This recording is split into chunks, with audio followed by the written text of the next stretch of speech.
Fundamentos de la sabiduría hiperbórea, volumen 2, inciso, estrategia 0 de los siddhas leales. Artículo K, comentario sobre la runa de oro o signo del origen. La pregunta que inició el precedente comentario esotérico, recordémoslo, decía: ¿qué ha sido del Graal?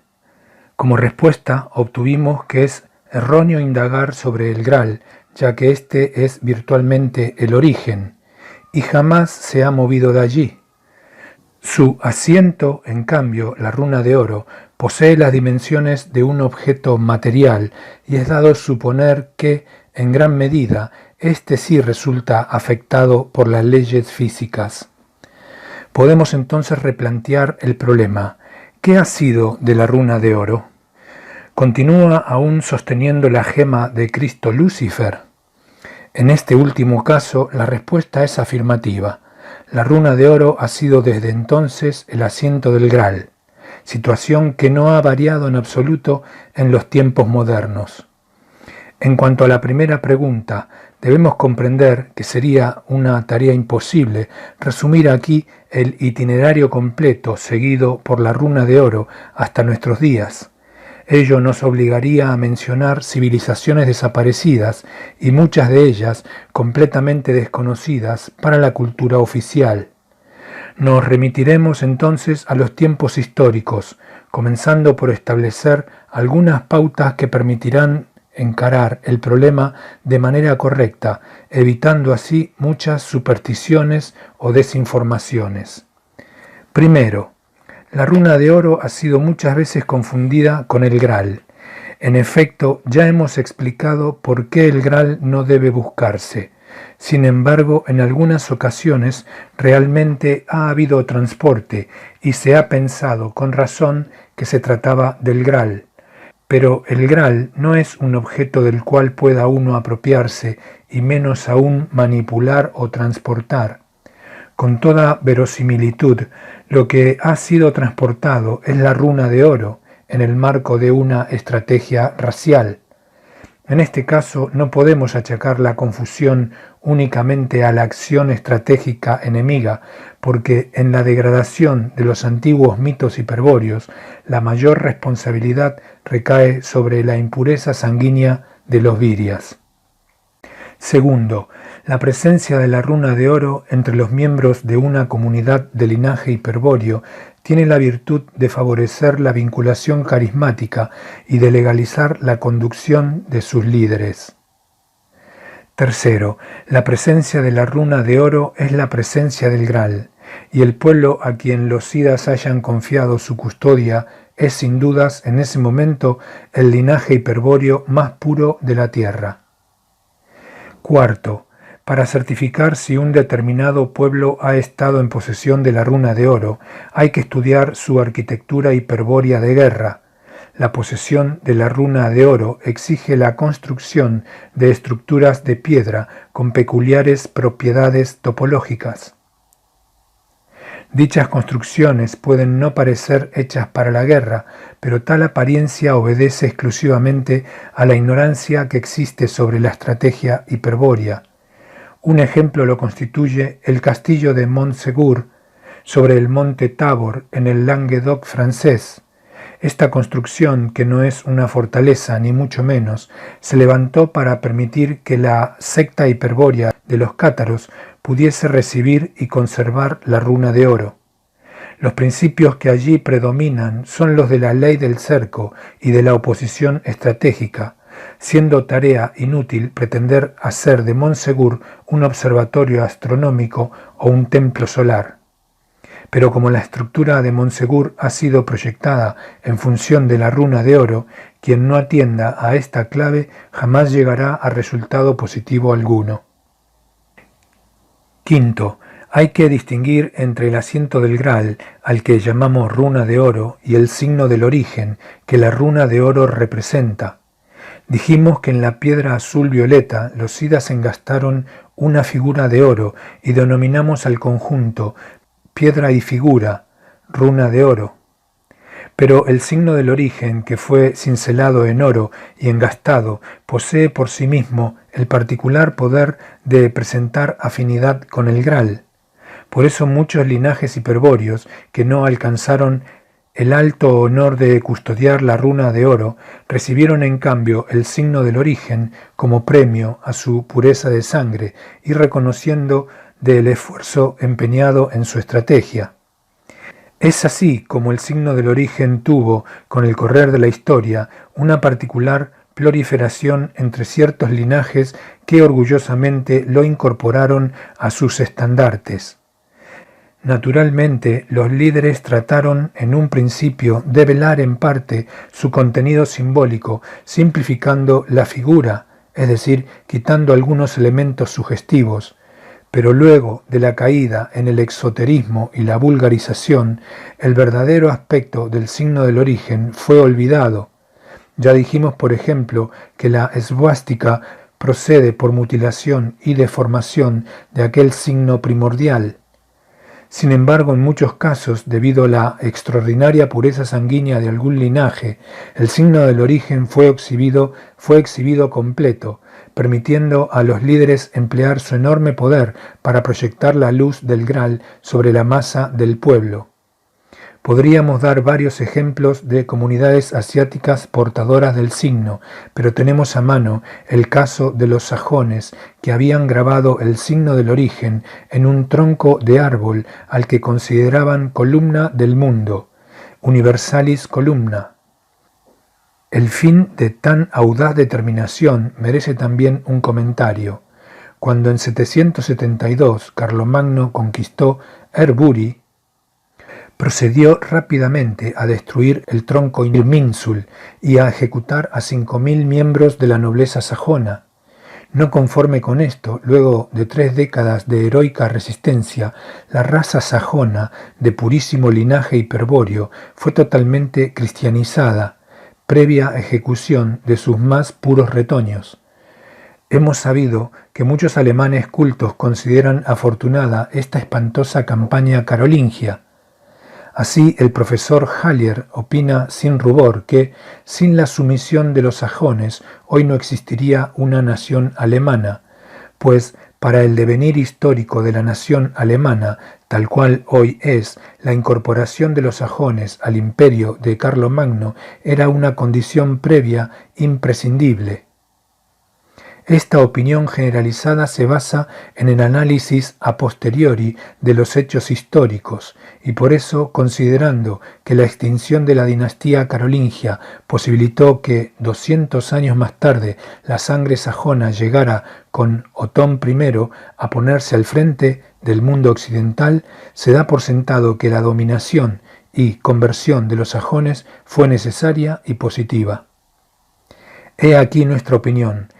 La judeo-cristianización de los sajones representa el más puro golpe que los poderes infernales asestaron a los linajes hiperbóreos en la era cristiana, mayor aún que la conversión de los vikingos, de los celtas o la destrucción de los cátaros, solo comparable al aniquilamiento de los reinos godos, y la destrucción del árbol Irminsul, con la pérdida para Occidente del signo del origen, es una catástrofe muy difícil de evaluar. Sexto, no es imprescindible ni siquiera necesario que la runa de oro se encuentre en el seno de un pueblo para que la influencia del Graal actúe sobre éste. El Graal actúa sobre los virias desde el origen, propiedad que no puede ser afectada por ninguna variable física, se encuentre donde se encuentre la runa de oro. Por eso es hasta cierto punto absurdo que se atribuya a tal o cual pueblo el haber alcanzado un alto grado de civilización, porque se encontraba en posesión del Graal, dado que el Graal no puede estar en posesión de nadie, pues es, por disposición del gallardo Señor, prueba de la divinidad de todos los espíritus cautivos. Lo que un pueblo puede tener en custodia es la runa de oro, pero sólo como premio y reconocimiento a una pureza racial obtenida previamente. Es decir, que el hecho de tener en custodia la runa de oro no es la causa de la grandeza de un pueblo, sino que, inversamente, la pureza de su linaje lo hizo acreedor en alto honor de ser depositario del asiento del Graal. Pero, si bien la runa de oro solo es entregada a quienes merecen tenerla, es cierto que su cercana presencia afecta al medio ambiente, creando un microclima mutante. Es por eso que los siddhas suelen depositar la runa de oro durante las épocas oscuras en sitios apropiados para influenciar a los linajes menos confusos. Séptimo, de todo lo expuesto hasta aquí se desprende la importancia capital que tendría para una comunidad de linaje hiperbóreo conseguir la custodia de la runa de oro. Se impone, pues, tratar con detenimiento sobre esta posibilidad, cosa que haremos en el próximo capítulo al tratar sobre la estrategia A2 de los siddhas. Sin embargo, antes de considerar la estrategia A2, debemos tener en claro un concepto fundamental que se desprende fácilmente de las conclusiones precedentes. El problema puede resumirse en la pregunta: ¿para qué necesita el rey, o quien quiera que detenta la función regia, encontrar el Graal, o sea, la runa de oro? Artículo L. El Graal como tábula regia. A continuación, invitaremos a una breve reflexión sobre la actitud que se debe adoptar al tomar conocimiento de los hechos protagonizados por los siddhas, y luego daremos respuesta al problema, profundizando un poco más en la simbología del Graal. Se requiere una profunda meditación en los símbolos como vamos presentando para captar su contenido último, el cual debe ser percibido siempre como dramático y trágico, pletórico de urgencias espirituales. Nadie que haya tomado conciencia del increíble sacrificio realizado por los siddhas al mantener el Graal en el mundo durante millones de años mediante la oposición estratégica, es decir, por un constante y continuo acto de voluntad, nadie que lo haya comprendido, repetimos, podrá permanecer impasible en medio de la confusión, sin experimentar urgencia por liberarse de las cadenas del demiurgo y partir tratando de aliviar de algún modo la tarea de los siddhas.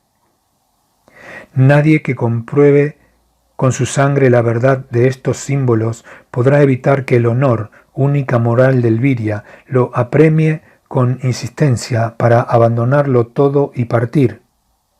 Pero esa partida será con las armas en la mano, como Nimrod y Wildeshager, dispuesto a dar batalla sin cuartel a los demonios y sintiendo que la sangre se ha encendido por el furor berserkir, por la hostilidad original hacia la obra del demiurgo, transmutando la débil sustancia orgánica del cuerpo físico en Vajra, la materia incorruptible. Es lo menos que el Virya puede hacer para responder en alguna medida al auxilio que los siddhas han prestado a los linajes hiperbóreos, posibilitando con su estrategia hiperbórea que el Graal dé prueba del origen divino. Vayamos ahora a la pregunta pendiente. La piedra Graal, la gema de Cristo Lucifer, es sostenida en el mundo por la oposición de los siddhas, donde cumple su función de reflejar el origen y divinizar los linajes hiperbóreos, pero por estar relacionada temporalmente con el Valhalla, señala también a todo Virya liberado un camino hacia la morada de los inmortales. Ese camino es el que siguen los guerreros caídos en batalla, los héroes, los campeones, guiados por las mujeres hiperbóreas, aquellas que les fueron prometidas al comienzo de los tiempos y que durante miles de años, por el temor que les emponzoñaba la sangre, habían olvidado. Si el valor demostrado en la hazaña ha sido suficiente purga, indefectiblemente ella estará allí, junto al guerrero caído, para curar sus heridas con el amor helado de Hiperbórea y guiarlo en el camino inverso que conduce al Valhalla. Y ese camino se inicia en el Graal. Pero no debe pensarse por esto que la luz del Graal apunta a la salvación individual de los Viryas perdidos. Para ello se dispone del canto de los siddhas y de las 7 vías secretas de liberación espiritual. Por el contrario, Dentro de la estrategia cero, el Graal debe cumplir el rol fundamental de restaurar la función regia, o sea, debe servir a un propósito racial o social. Por eso el Graal será requerido en todos los casos en que se intente instaurar el imperio universal o cualquier otro sistema de gobierno basado en la aplicación social de la ley del cerco. Monarquía, fascismo, nacionalsocialismo, aristocracia del espíritu, etc. Los hechos históricos que conducen a la búsqueda del Graal, siempre semejantes, pueden resumirse simbólicamente como sigue. En principio el reino es terra gasta, o el rey está enfermo, o simplemente el trono ha quedado acéfalo, etc. Pueden haber muchas interpretaciones, pero esencialmente el símbolo se refiere a un agotamiento o decadencia en el liderazgo carismático y a un vacío de poder, sea que el gobierno lo ejerza un rey, casta o élite. Los mejores caballeros parten a buscar el Graal en un intento por poner fin a los males que aquejan el reino y lograr que retorne el antiguo esplendor. Solo uno consigue encontrar el Graal y devolver el bienestar al reino, ya sea curando al rey o coronándose a sí mismo. Curiosamente, el caballero triunfante siempre es presentado como tonto, loco puro, ingenuo, pero esencialmente como plebeyo. Los mejores caballeros equivalen aquí a cualquiera de las múltiples fuerzas sociales que se aprestan a lanzarse sobre la función regia cuando existe acefalía o vacío de poder. Finalmente, uno de ellos triunfa y restablece el orden en el reino. Era el plebeyo y ahora es rey, con la aprobación y el consentimiento del pueblo. En nuestra interpretación, esto significa evidentemente que una fuerza social ha predominado sobre las restantes, los otros caballeros, y ha reemplazado el orden existente, que estaba entredicho, por un nuevo orden, unánimemente aceptado por el pueblo. Pero si el problema se reduce a una mera lucha por el poder, ¿para qué necesita el nuevo rey o nueva élite, aristocracia, casta, etc., encontrar el Graal? Porque el Graal confirma a la función regia.